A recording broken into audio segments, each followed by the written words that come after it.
اللهم اغفر لي ذنوبي ولوالدي وارحمهما كما ربياني صغيرا كما ربياني صغيرا اللهم اغفر لي ذنوبي ولوالدي وارحمهما كما ربياني صغيرا كما ربياني صغيرا. Ya Allah, ampunilah dosa-dosaku dan juga dosa kedua ibu bapaku. Kasihi mereka seperti mana mereka mengasihi semenjak kecilku. Allahumma ghfirli zunubi wali walidayya warhamhuma kama rabbayani saghira kama rabbayani saghira. Assalamualaikum warahmatullahi wabarakatuh. Alhamdulillahi rabbil alamin. Wassalatu wassalamu ala ashrafil anbiya'i wal mursalin wa ala alihi wa ashabihi ajma'in. Subhanaka la ilma lana illa ma 'allamtana innaka antal alimul hakim. Rabbi shrah li sadri wa yassir li amri wahlul 'uqdatan min lisani yafqahu qawli, amma ba'du. Alhamdulillah, Allah Subhanahu wa taala, Allah Ta'ala beri kesempatan, beri kesihatan yang baik pada kita. Pagi-pagi ini, lepas sama-sama kita dah selesai sembahyang duha, habis dah sembahyang duha dah. Jadi harap-harap semua pakat sembahyang duha belaka lah. Bukan payah pun sembahyang duha ni 2 rakaat je. Siapa nak buat 4 silakan, nak buat 6 silakan, nak buat 8 pun boleh. Tapi kalau 2 pun tumpah berat.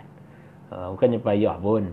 Kalau malas sekalipun sembahyang sunat duha sambil duduk boleh juga, tak ada masalah. Pasal solat sunat, sembahyang sunat kita boleh duduk walaupun kita boleh berlari 100 meter.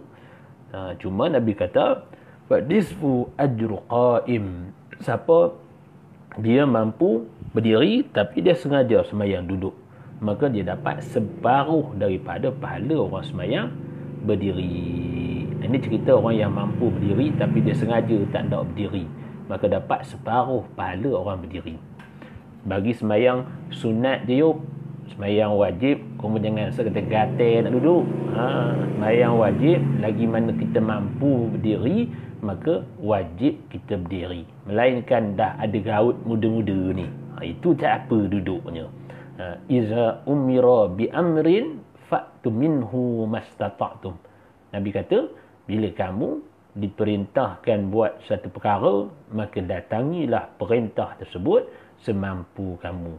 Maknanya, kalau sembahyang fardu, sembahyang subuh, asar, maghrib, isyak, dia tak mampu berdiri, barulah duduk. Maka sembahyang sunat, tak ngapa kita nak duduk. Kita nak sembahyang raya duduk pun boleh, tak ada masalah. Cuma dapat pahala separuh. Paruh pahala yop, kita makan nasi benda penuh, dan pahala nak separuh komano. Ala kulihat, tahniahlah pada siapa yang telah selesai solat sunat duha. InsyaAllah siapa yang belum lagi, boleh lagi sekejap lagi kita boleh sambung pula solat sunat duha. Jadi insyaAllah pada pagi ni kita nak sambung sembang-sembang santai duha kita. Kita nak sambung kuliah duha yang lepas. Kita cerita pasal sifat hamba Allah yang maha pemurah. Kita cerita 4 sifat hamba Allah Ta'ala yang pemurah. Pertama yang kita dah cerita itu, yang berjalan di atas muka bumi Allah, dia patuh.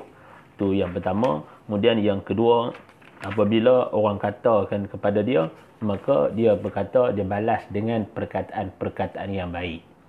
Kemudian yang ketiga pula kita sebut hari itu, dia duduk pula di rumah, malam dia sembahyang pula qiyamul lail.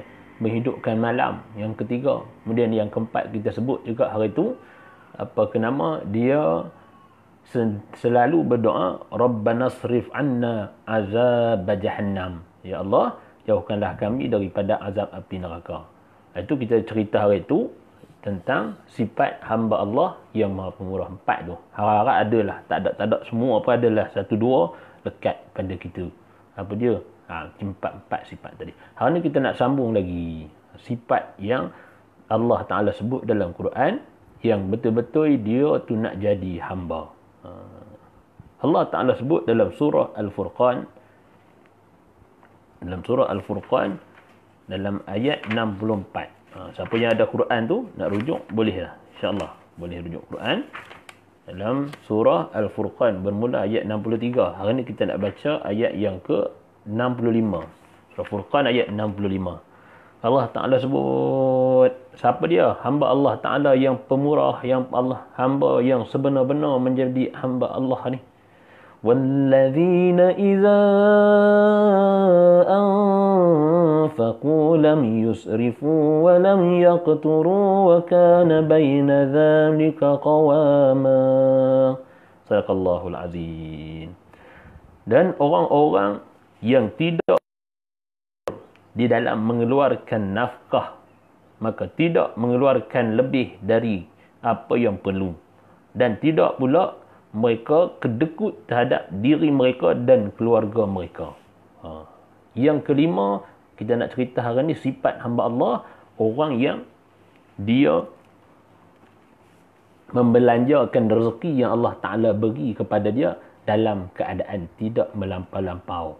Tidak melampau-lampau dan taklah kedekut sangat.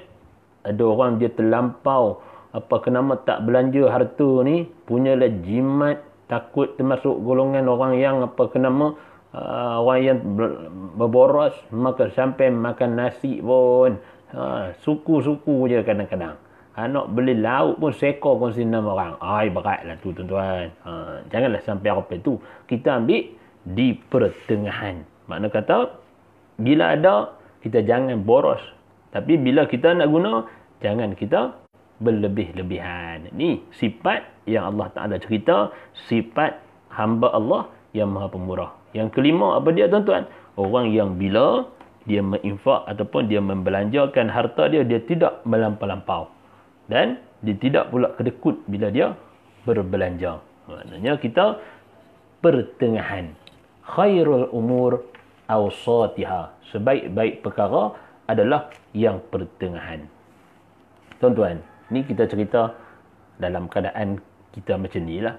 Kalau kita tengok zaman sahabat dulu, Yazid bin Abu Habib mengatakan, mereka para sahabat Nabi ni tuan-tuan, tak pernah makan makanan yang sedap-sedap. Tak pernah makan makanan untuk bersenang-senang dan sedap-sedap. Dan tak ada lah mereka pakai baju yang mahal, yang lawa-lawa sangat.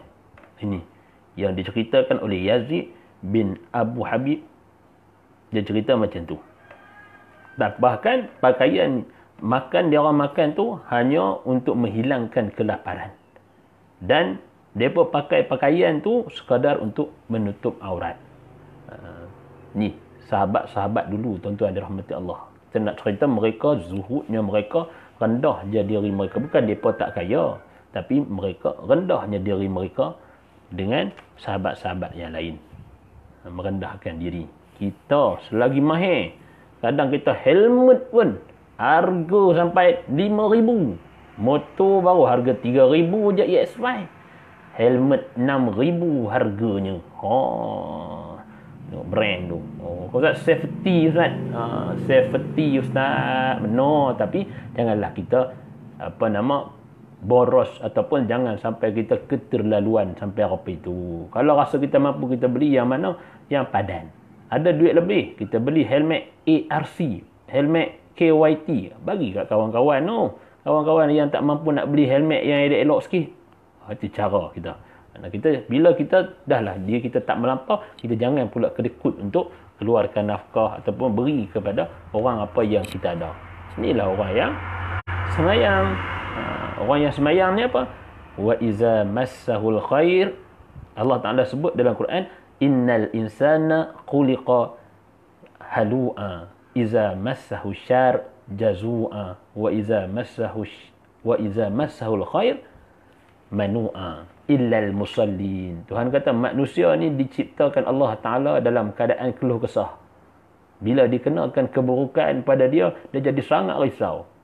Tapi bila dikenakan kebaikan, dia dapat nikmat, manu'a. Nikmat tu daripada bagi kepada orang. Dia kedekut dengan nikmat yang Allah Ta'ala beri pada dia. Illal musallin. Tuhan kata melainkan orang yang menunaikan solat. Tanda-tanda solat kita diterima, kita kongsi rezeki kita dengan orang. Apa yang Allah Ta'ala beri, kita kongsi. InsyaAllah. Tuan-tuan, cerita sahabat Nabi sampai begitu. Makan sekadar, pakaian pun pakai pakaian yang menutup aurat, tak melampau-lampau. Sampaikan, ada sahabat Nabi yang digelar sebagai Ashabus Suffah. Nabi tuan-tuan dirahmati Allah, dia ni ikon di zaman Nabi dulu, sampai dalilnya. Maka sahabat ni, mereka ni nak tengok ikon mereka zaman tu. Nak mengaji dengan Nabi, sampai mereka ni pergi keliling rumah Nabi, buat kemah kecil-kecil, macam rumah kecil-kecil keliling rumah Nabi. Sampaikan mereka makan pun lebih kurang. Tak ada kisah sangat hai dunia ni. Tak ada kisah sangat. Sampaikan makan pun lebih kurang. Sampai sahabat cerita, bila kami semayang ni tuan-tuan, sampai kami semayang ni, biasa tengah semayang ni jatuh ke tepuk. Kenapa jatuh? Habis semayang, tengok kawan jatuh tengah semayang, pergi farafa'a an hajar, maka dia selak perut dia ada seketui batu. Nak cerita lapornya sahabat Ashabus Suffah ni. Kemudian bila gitu, Nabi pula selak pakaian Nabi, farafa'a an hajarain, maka tengok di perut Nabi ada 2 ketui batu. Nak cerita sahabat lapar, Nabi lebih lapar lagi daripada sahabat. Sampai begitu. Sampai begitulah mereka laparnya kerana nak mengaji ilmu dengan Nabi. Sampaikan orang asli Arab pun dia ada orang asli.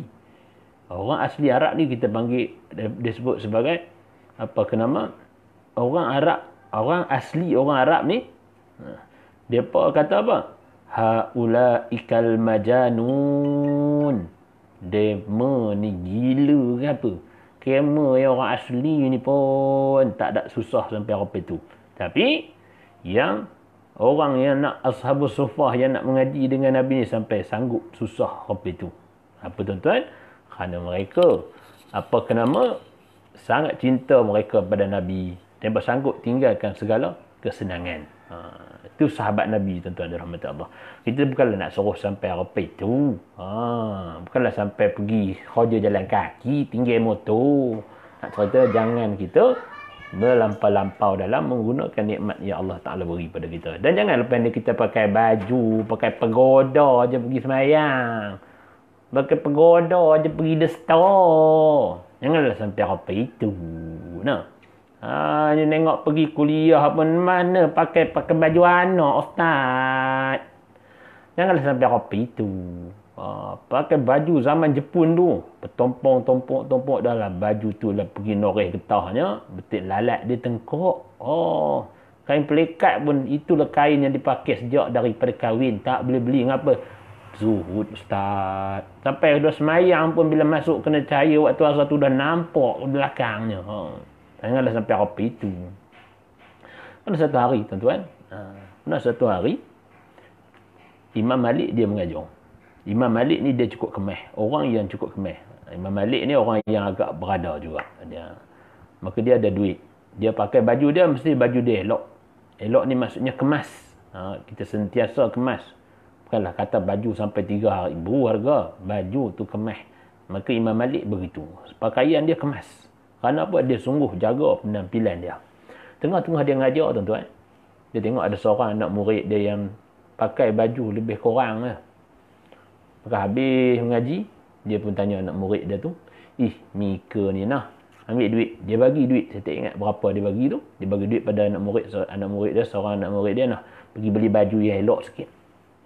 Pakai baju yang lebih kurang. Anak murid dia pun kata, wahai Tok Guru, aku bukannya tak ada duit nak pakai baju yang elok-elok, yang mahal-mahal, tapi aku nak jadi orang yang zuhud. Lalu Imam Malik pun baca satu hadis. Dia kata, kamu ada dengar tak satu hadis? Nabi kata, innallaha jamil wa yuhibbul jamal. Innallaha yuhibbu an yara athara ni'matihi ala 'abdihi. Atau kama qala. Imam Malik baca hadis ni. Imam Malik kata, Nabi sebut sesungguhnya Allah itu cantik dan Allah itu sukakan segala yang cantik-cantik. Sesungguhnya Allah itu suka bahawasanya hambanya memperlihatkan kesan nikmatnya ke atas hambanya. Makna dia apa? Allah Ta'ala kita beri kemampuan untuk kita sekian-sekian-sekian, kita gunakan. Allah Ta'ala beri kemampuan untuk kita beli kereta, kita beli. Ada kemampuan untuk beli motor, beli. Ada kemampuan untuk beli rumah besar, beli. Tetapi jangan kita melampau-lampau, jangan kita sampai datang satu perasaan nama dia riak. Ini yang kita risau, ini yang kita bimbang tuan-tuan. Maka jaga penampilan kita, sentiasa kemas, sentiasa lawa. Duduk dalam rumah pun boleh sikat rambut. Tak semestinya kita nak keluar pergi pasar malam baru sikat rambut. Nak semayang di rumah boleh pakai jubah, boleh pakai kepiah, boleh pakai serban. Maksud apa? Innallaha jamil. Sesungguhnya Allah tu cantik, wa yuhibbul jamal, dan dia sukakan perkara yang cantik-cantik. Ni kita kalau di rumah semayang, udah pakai kain plekat dia yuk. Ya, ada pakai kain plekat. Kalau semayang di masjid surau tu kemai dengan labu-labu ci. Dia pakai keplik kat baju pagoda pun tak ada. Aduh berat. Kan orang lelaki ni bukan semua orang yang sah dah. Bukan semua orang yang sah pakai kain pelikat je. Orang lelaki dengar benar. Orang lelaki dengar benar. Bukan semua orang lelaki yang pakai kain pelikat sahaja sah semayang. Siapa? Pasal aurat orang lelaki ni kena tutup daripada depan, belakang, kiri, kanan. Dan disebut oleh Syekh Daud Abdullah Fattani dalam kitab Munyatul Musalli juga kena tutup aurat daripada pihak atas. Atas apa mana? Bawah tak? Bawah tak ngapa. Bawah tuan-tuan janganlah ambil kertas kerat ikat pula di bawah. Kain berikat tu jam. Atas ni maknanya kita jaga supaya kalau orang tengok kita pada atas tak nampak aurat kita. Mana aurat kita daripada atas? Orang lelaki kalau kita pakai kain pelikat saja, tuan-tuan raba di belakang tuan-tuan. Belakang kita ni dia ada lubang sikit. Kalau orang yang kurus, lubang tu jangan besar sikit dekat tulang belakang ni. Apa benda? Nama tulang belakang ni orang Melayu kita sebut apa? Madula oblongata. Tak tahu lah awak apa nama. Kalau kita duduk tegak-tegak ni, belakang kita ni ada lubang sikit. Kalau orang yang gempal, orang yang gendut, yang gemuk, orang yang gemuk, tu tak apa, pasal belakang dia tak ada lubang. Pasal rata, dia ada gemuk. Atau kalau orang kurus macam kita, awak pun tak tahu dulu, tak ada sekarang cakap. Dulu ada, sekarang dah macam tak ada dah sekarang kan. Sejak PKP ni, makan donat lah, bomboloni lah macam. Kalau orang yang gemuk, belakang dia berdiri tegak, tak ada lubang. Maka orang itu tak ngapa. Orang itu tak ngapa dia semayang pakai kain pelikat dia. Pasal aurat dia tak terbuka. Kalau orang yang belakang dia ada lubang, kalau orang belakang ada lubang, orang pergi belakang dia tengok nampak, bulat rupanya. Maka orang itu mesti kena pakai baju. Kalau tak nak pakai baju pun, bubuhlah handkerchief ke apa jolok belakang supaya tertutup. Lepas tu kita kena tahu hukum hakam supaya amalan kita ni Allah Ta'ala terima. Kembali pada cerita kita. Tuan-tuan dirahmati Allah. Maknanya, apa dia ciri dia? Orang yang sentiasa menggunakan nikmat Allah Ta'ala tidak melampau-lampau. Dan jangan, bila guna pula, jangan kedekut sangat. Ya, sekadar yang perlu. Kemudian kita tengok pula yang seterusnya, yang keenam Allah Ta'ala cerita, apa pula sifat hamba Allah yang Maha Pemurah. وَالَّذِينَ لَا يَدْعُونَ مَعَ اللَّهِ إِلَهًا آخَرَ. Orang-orang yang tidak menyembah Tuhan lain di samping Allah sehingga menyekutukannya dalam ibadah tetapi mereka memurnikan ibadah dan ketaatan kepadanya semata-mata. Sifat yang keenam, Allah Ta'ala sebut orang yang menyembah Allah semata-mata. Dia tidak mensyirikkan Allah. Apa makna syirik? Syirik ni bukanlah semata-mata orang yang pergi masuk sembah pokok dan sebagainya. Maksud syirik ni juga, syirik ni apa? Syirik ni maksud dia kongsi. Dia sembah Allah, tapi dalam masa yang sama dia taat juga ataupun dia sembah juga perkara yang lain. Ataupun dia buat sesuatu bukanlah kerana Allah semata-mata, tapi dia buat sesuatu tu kerana selain daripada Allah. Maka ni yang kita nak kena jaga. Maknanya sifat yang keenam ni kita pastikan kita buat ikhlas kerana Allah Ta'ala. Apa dia ikhlas tu? Ikhlas ni kata nama Haris Al-Muhasibi dalam kitab Ri'ayah.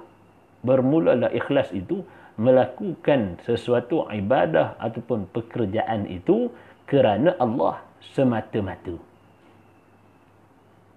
Dan bermulalah riak itu dua perkara.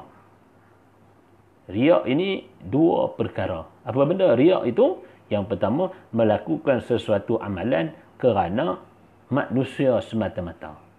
Yang kedua, melakukan amalan kerana Allah di samping kerana manusia. Ini yang kita cerita ni. Melakukan amalan kerana Allah dan kerana manusia. Maka tu nama dia riak.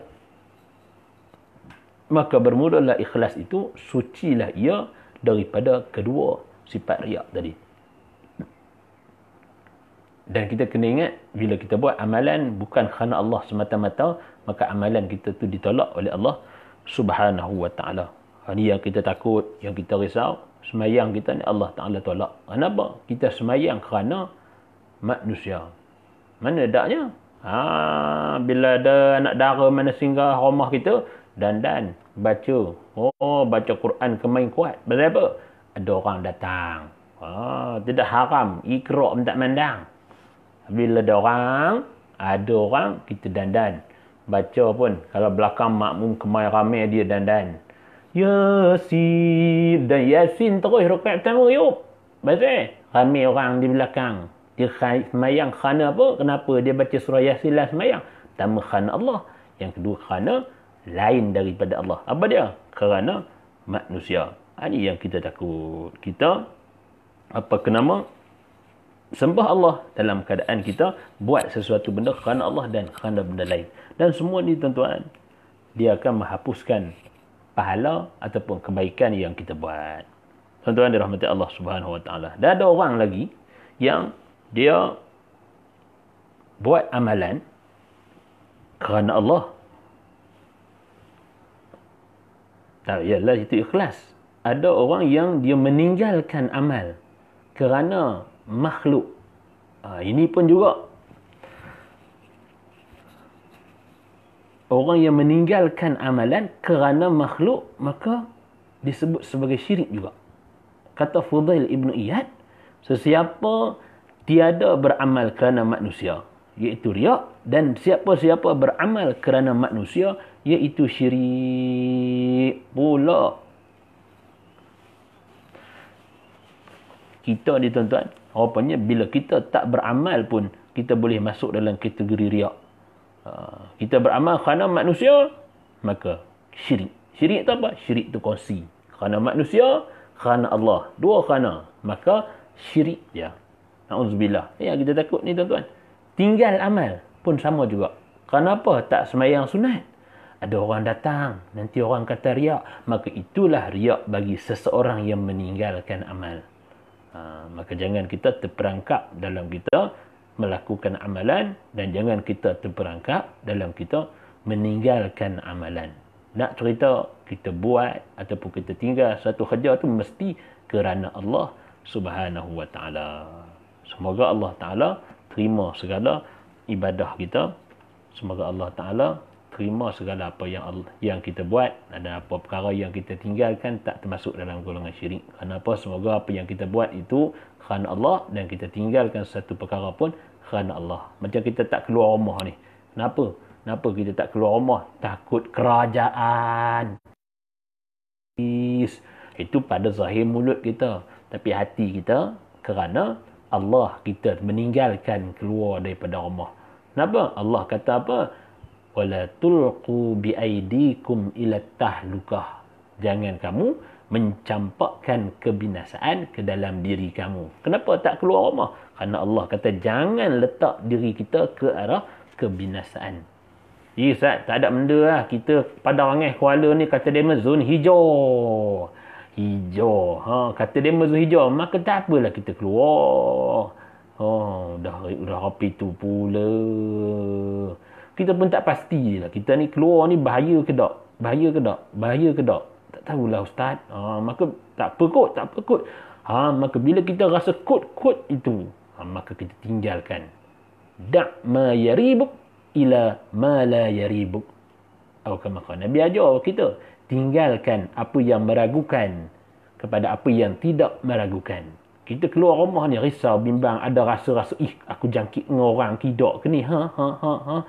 Maka tinggalkan apa yang meragukan tadi kepada apa yang tidak meragukan. Apa yang tak meragukan, stay at home.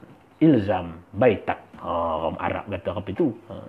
Tuan-tuan, insya-Allah semoga kita sama-sama memanfaatkan hari yang Allah Ta'ala beri nikmat cuti ni. Sebenarnya Allah beri kita nikmat cuti untuk kita bersama keluarga dan kita untuk tambah ilmu kita sikit-sikit sebanyak, dan kita ada masa yang cukup panjang. Yang rajin boleh cari kuliah online, boleh buka kitab, boleh baca buku kita di rumah tu bertimbun baca.